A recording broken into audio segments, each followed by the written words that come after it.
आज हम सीधा सीधा विषय पर आते हैं, सारी बातें बाद में।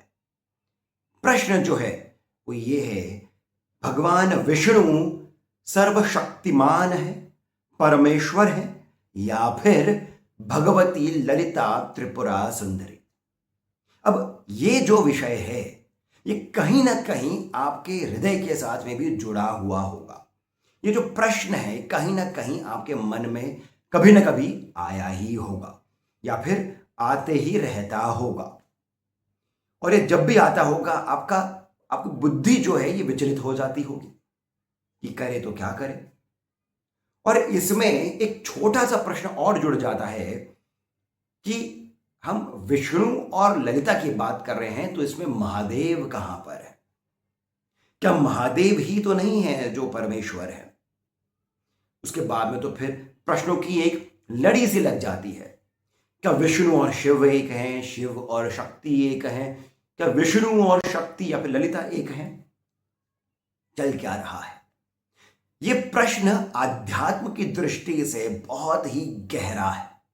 इसका उत्तर जानना उतना ही आवश्यक है। यह प्रश्न मेरे स्वयं के अनुभव के साथ में भी जुड़ा हुआ है।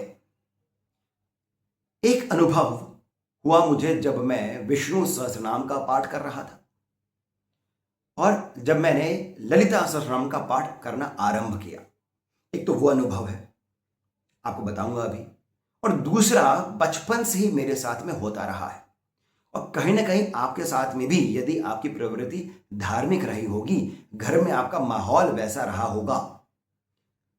कभी कोई सीरियल देख लिया, कभी कोई कहानी पढ़ ली, कुछ भजन सुन लिया, तो फिर मान लीजिए भगवान विष्णु में आपकी आस्था प्रबल हो गई।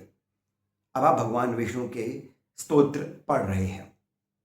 फिर आगे शिवरात्रि, मालूम चला कि महादेव हैं जो कि महाकाल कहलाए जाते हैं। एक बढ़िया अच्छा सा नाम जुड़ गया भगवान शिव के साथ, महाकाल। सुनने में बड़ा कमाल का लगता था। तो विष्णु जी से हम बाय बाय कह करके पहुंच गए शिव जी के पास। अब कुछ दिनों में आ गई नवरात्रि, और मालूम चला कि दुर्गा हैं जो कि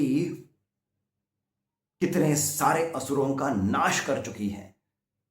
ये वो हैं जो महादेव पर पांव रख करके महाकाली बन गई थी। तो फिर शिव जी को भी टाटा बाय बाय किया, और नवरात्रों के उस समय में भगवती दुर्गा के प्रति आसक्ति आ गई। अब बात यहीं से बढ़ती चली गई। कभी ये देवता, कभी वो देवता, गणपति आ गए तो फिर गणपति की पूजा। कोई एक इष्ट नहीं रहे, कभी यहां कभी वहां, जिससे कि आपका साइकोलॉजिकल भी पतन हो जाता है।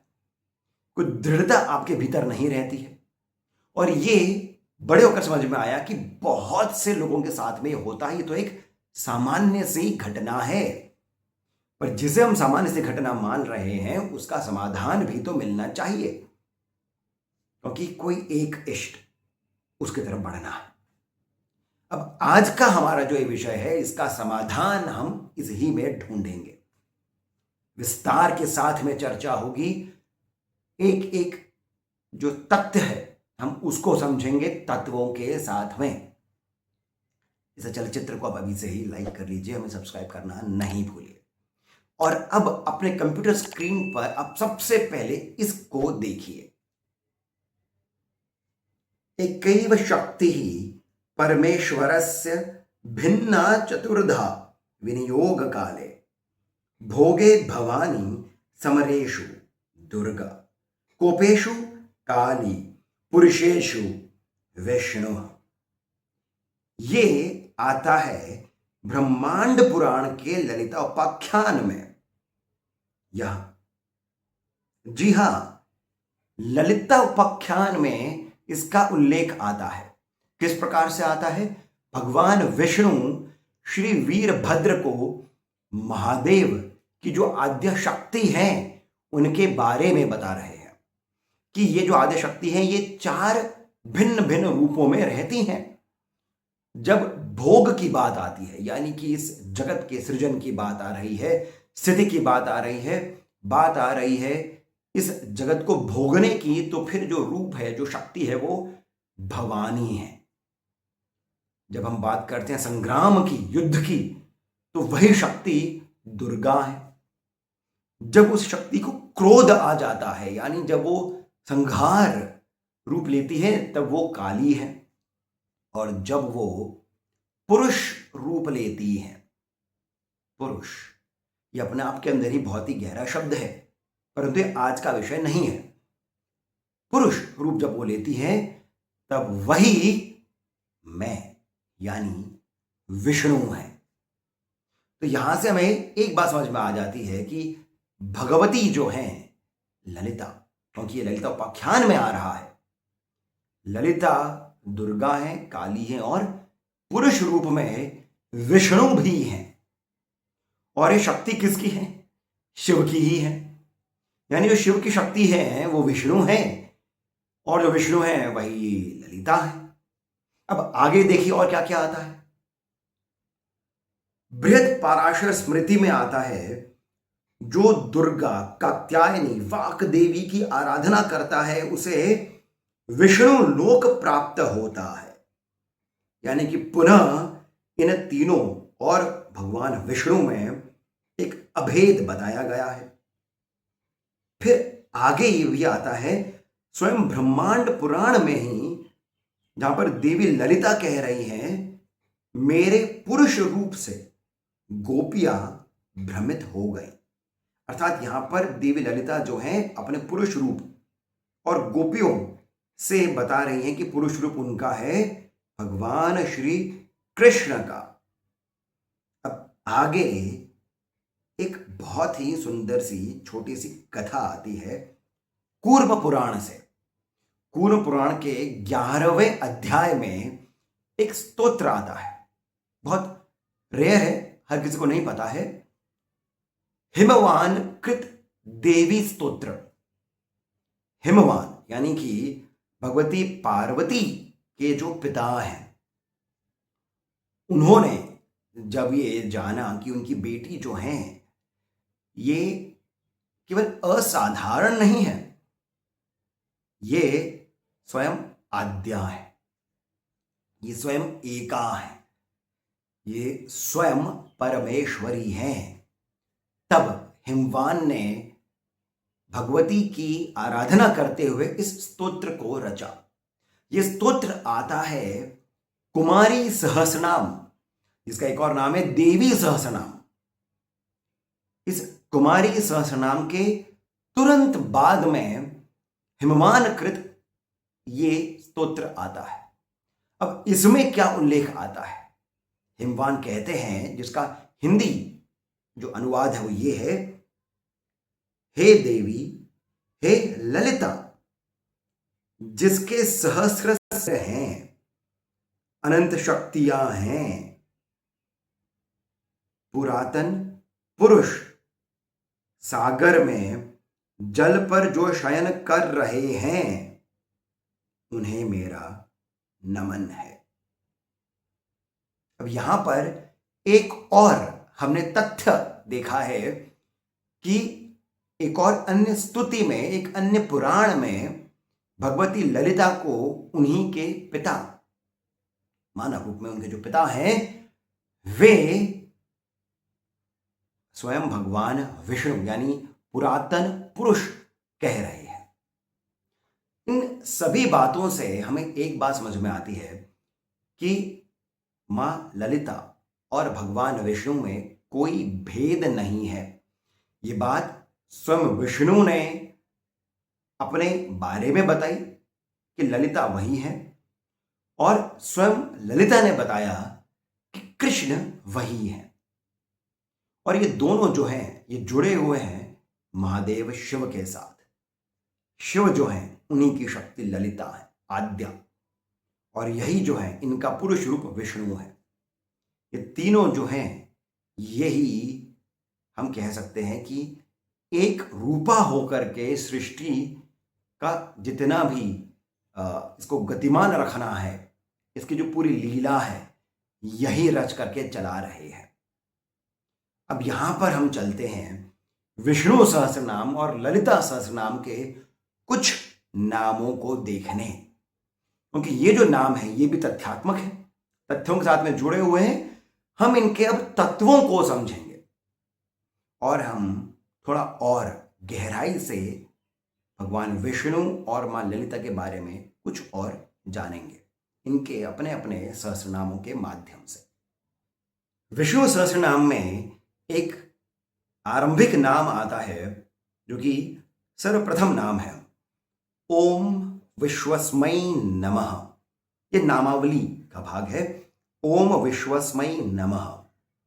ललिता सहस्रनाम के 256वें नाम को आप देखेंगे और वो है, ये भी नामावली के अंतर्गत आता है, ओम ऐं ह्रीं श्रीं विश्व रूपायै नमः। यानी कि हम भगवान विष्णु को विश्व कह रहे हैं, ललिता को विश्व रूपा कह रहे हैं। विष्णु सहस्रनाम का जो दूसरा नाम है वो है विष्णवे नमः, यानी ओम विष्णवे नमः। ललिता सहस्रनाम का 893 जो नाम है वो आता है, ओम ऐं ह्रीं श्रीं विष्णु रूपायै नमः। तो विष्णु सहस्रनाम में इनका नाम आता है विष्णु और ललिता सहस्रनाम में इनका नाम आ रहा है भगवती का विष्णु रूपा। 72वां नाम विष्णु सहस्रनाम में आता है भगवान विष्णु का ओम माधवाय नमः। और 575वां नाम ललिता सहस्रनाम में भगवती ललिता का आता है, ओम ऐं ह्रीं श्रीं माधवी पानालसायै नमः। अब आप अभी तक देख रहे हैं कि एक एक नाम जो है, बस ये स्त्री जो विभक्ति होती है उसके साथ में जोड़ करके यहां पर नाम थोड़ा सा अंत में बदला हुआ है, नहीं तो नाम एक ही है। 187th नेम जो आता है विष्णु सहस्रनाम में, ओम गोविंदाय नमः। और 267th नेम ललिता सहस्रनाम में आता है, ओम ऐं ह्रीं श्रीं गोविंद रूपिण्यै नमः। यानी माधव आ गए तो भगवती बन गई माधवी पानालसाये, भगवान बन गए गोविंद, ये बन गई गोविंद रूपा। यहां पर विष्णु है तो ये विष्णु रूपा है, वो विश्व है तो ये विश्व रूपा है। 196th नेम जो आता है विष्णु सहस्रनाम में वो है पद्मनाभाय नमः, यानी ये पद्मनाभ है। 280वां जो नाम आता है ललिता सहस्रनाम में वो है ओम ऐं ह्रीं श्रीं पद्मनाभ सहोदर्यै नमः। ये इनकी बहन बन गई अब सहोदर। 146 नाम विष्णु सहस्रनाम में आता है, ओम अनघाय नमः, अनघाय। और 987th नाम ललिता सहस्रनाम में क्या आता है, ओम ऐं ह्रीं श्रीं अनघायै नमः। यानी ये सारे नाम दोनों ही सहस्रनामों में आ रहे हैं, विष्णु भगवान के बारे में बताते हुए और भगवती ललिता के बारे में बताते हुए। 15वां नाम विष्णु सहस्रनाम में आता है, ओम साक्षिणे नमः। और 384 और 385 जो नाम है ललिता सहस्रनाम में वो दोनों क्या है, ओम ऐं ह्रीं श्रीं विश्व साक्षिण्यै नमः और ओम ऐं ह्रीं श्रीं साक्षी वर्जितायै नमः। 170वां नाम विष्णु सहस्रनाम में आता है, ओम महामायाय नमः। 215वां नाम ललिता सहस्रनाम में आता है, ओम ऐं ह्रीं श्रीं महामायायै नमः। आखिरी नाम हम यहां पर देख लेते हैं, और भी बहुत सारे हैं परंतु इस लिस्ट में हम आखिरी नाम देख लेते हैं। 56वां नाम ओम शाश्वताय नमः।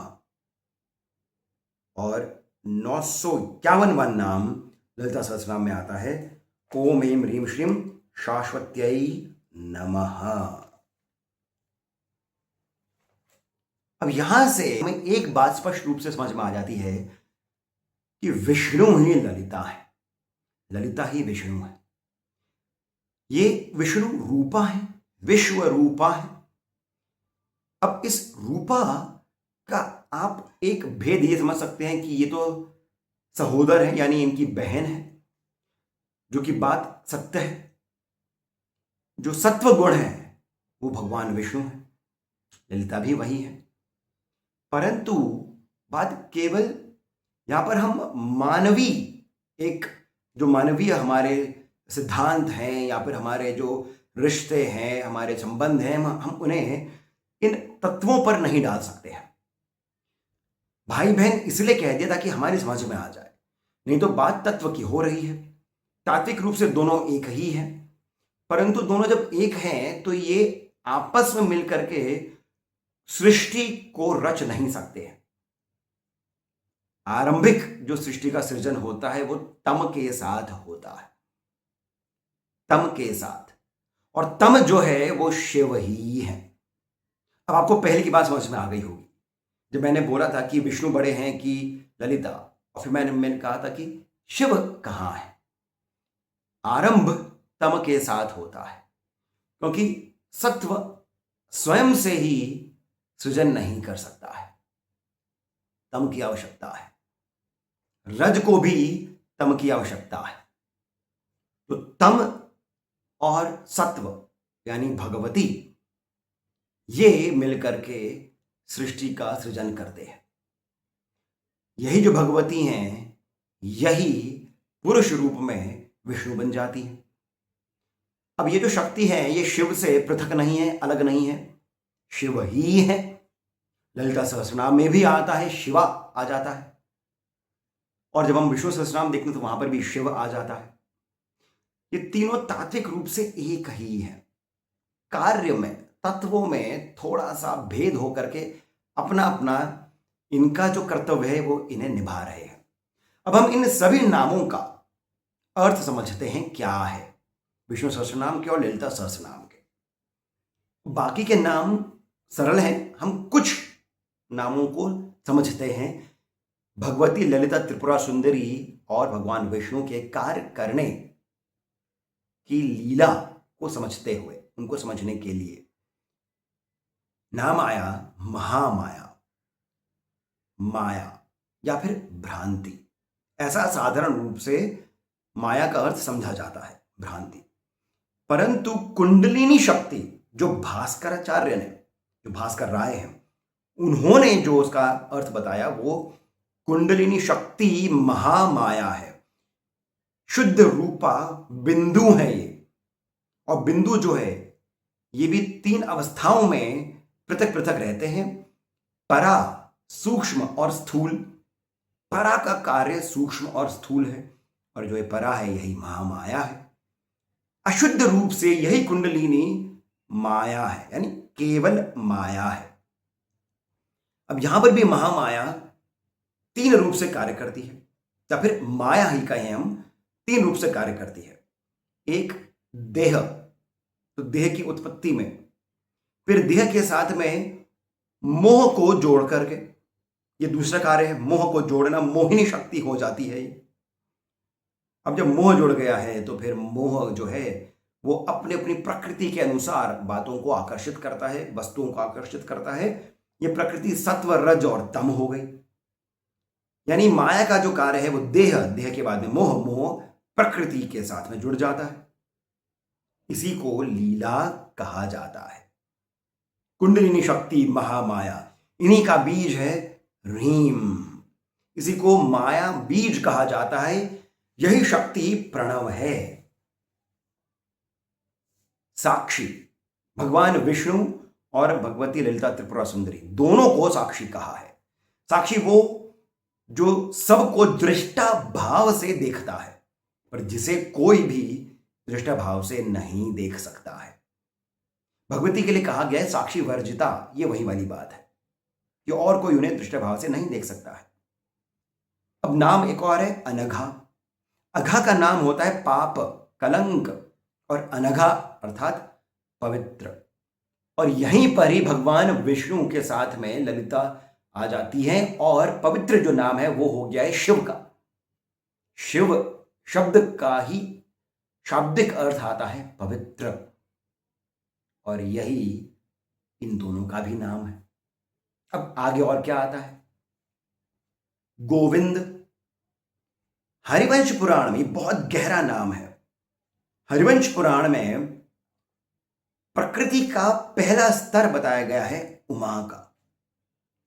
प्रकृति की दूसरी अभिव्यक्ति बताई गई है विष्णु की। उमा और विष्णु दोनों ही आ गए हैं अभिव्यक्ति में प्रकृति के।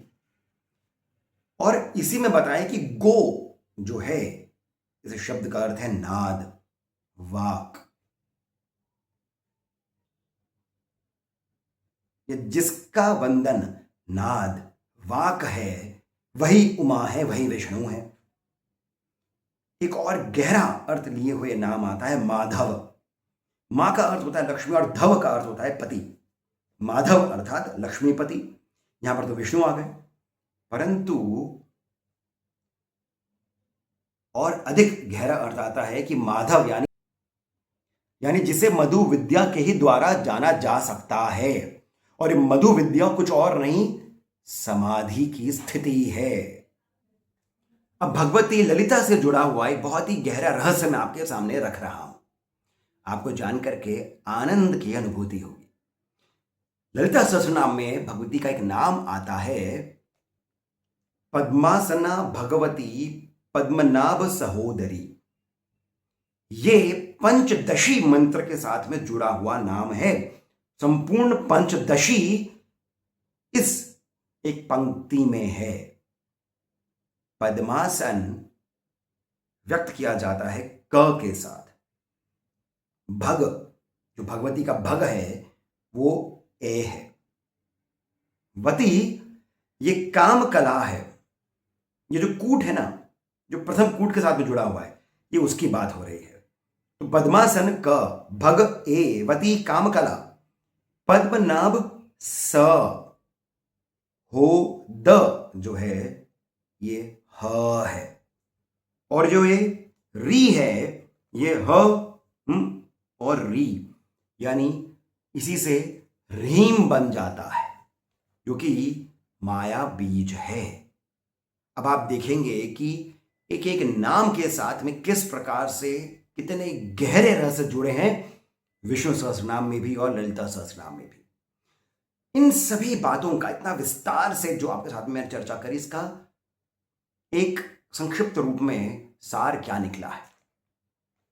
यदि आप, और ये मैं अपना स्वयं का अनुभव आपके सामने रख रहा हूं, यदि आपको भी कुछ ऐसा ही अनुभव हुआ होगा तब कृपया करें कमेंट सेक्शन में बताइएगा। जब मैं विष्णु सहस्रनाम का पाठ करता था, जो अभी भी कर रहा हूं, भगवती ललिता के प्रति भी एक आस्था सी बनती चली गई। भेद नहीं आया जैसे बचपन में आता था, भेद नहीं लगा। भीतर से ही एक इस प्रकार का भाव आया कि ललिता की भी कृपा प्राप्त हो रही है। भगवती ललिता का जब मैंने सहस्रनाम पढ़ा तो ऐसा नहीं लगा कि इस दिन विष्णु सहस्रनाम नहीं पढ़ा हो। और ध्यान रखिए, ये मेरी भ्रांति नहीं है, ये भाव है। भाव वो जो कि आता है, जैसे क्रोध आता है, जैसे कि प्रेम का भाव आता है, और आपको समझ में भी आता है कि ये कौन सा भाव है, सत्य है या फिर आपके मन का कोई वहम ये टाइप का कुछ है, परंतु ये सत्य का भाव है। जो रोज पूजा अर्चना करते हैं वे यदि एक दिन नहीं करते हैं तो एक खालीपन सा लगता है, परंतु जब आप आगे थोड़ा सा बढ़ जाते हैं तब पूजा करिए या नहीं करिए, इससे अधिक आपको कुछ विचलित नहीं होते हैं, क्योंकि मन में पता है कि वो एक भाव चल रहा है सतत। तो जब विष्णु सहस्रनाम का पाठ मैं करता हूं तो भगवती ललिता के प्रति नमन आ ही जाता है स्वतः। तो ये स्वयं मेरा अनुभव ऐसा रहा है। मुझे इस बात का अनुभव हुआ है कि विष्णु और ललिता एक ही है, और इस बात को कोई यूट्यूब पर आकर के या फिर वैसे भी किसी किताब के माध्यम से भी कोई बड़े से बड़ा तांत्रिक आकर के, योगी महात्मा आकर के इस बात को झुठला नहीं सकता है। स्वयं मेरे द्वारा अनुभव किया गया ये सत्य है। कृपा दोनों की मिलती है, और ये दोनों जो है ये एक ही है, बस गुणों के अनुसार या फिर अपने कार्यों के अनुसार, रूपों के अनुसार थोड़ा सा हमारी दृष्टि के लिए, हमारी समझ में आए, इसके लिए भेद उत्पन्न हो जाता है। और शिव जो है, जैसे मैंने पहले भी बताया, शिव तो स्वयं वे एक स्टैटिक फोर्स है, ये दोनों डायनामिक फोर्स है, काइनेटिक एनर्जी है। तो आप भगवान विष्णु का जब आप पाठ करें तो मान करके चलिए कि भगवती ललिता भी प्रसन्न हो रही है। देवी ललिता का जब आप पाठ करें तब मान करके चलिए भगवान विष्णु स्वयं प्रसन्न हो रहे हैं, क्योंकि दोनों में कोई भेद नहीं है। तात्विक दृष्टि से भी, तथ्यात्मक दृष्टि से भी मैंने आपको अलग अलग पुराणों से, स्तोत्रों से, सहस्रनामों से, सब प्रकार से मैंने आपको तथ्य दिए हैं। तो आशा करता हूं कि आपको ये चलचित्र लाभप्रद लगा होगा, सुंदर लगा होगा। यदि ऐसा है तो कृपया करके इस चलचित्र को आप लाइक अवश्य करिएगा, हमें सब्सक्राइब करना नहीं भूलें, और कमेंट सेक्शन में जो पहला कमेंट पिन है वहां से पेटीएम, जीपे इत्यादि के माध्यम से जितना अधिक हो फ्री सहयोग भी प्रदान करें, बहुत अधिक प्रोत्साहन मिलता है। इसके साथ मैं सिद्धार्थ अब आपसे इस चैनल की अनुमति लेता हूं। धन्यवाद।